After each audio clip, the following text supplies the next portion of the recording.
So let's look at the lettings market in prime London. Now, right now we're in a completely different market compared to this time last year.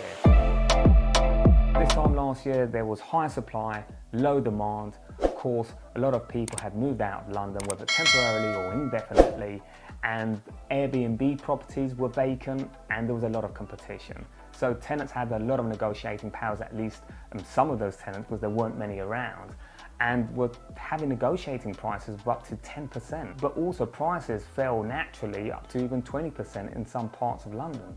So again, completely different market now. Things really picked up in springtime, and people were practically fighting over properties that were available. That's how, I mean, I can tell you, we had properties where we had 50, 75 inquiries, more than 20, 30 viewings, and multiple offers.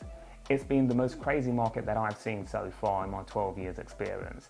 Things have started to slow down, and what we did see is that most of these areas that we did see that crazy demand were a lot of areas where students were willing to pay very high prices. And we're talking properties, £2,000, £3,000, even £5,000 per calendar month.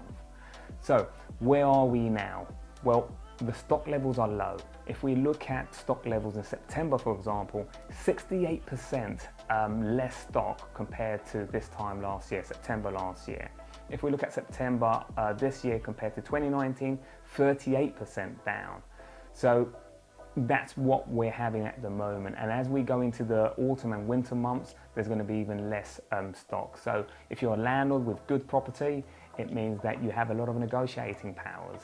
And of course, it depends on the quality of the property and the location. People are looking for good properties at the moment. So I'm going to leave you some numbers in terms of South London. South London's been the part of London that's been hit the most when it comes to stock levels. And it's been interesting to see what happens over the course of the next few weeks as we come to the end of the year. But as always, if there's any question you have in regards to the lettings market or sales, feel free to reach out to us. Thank you.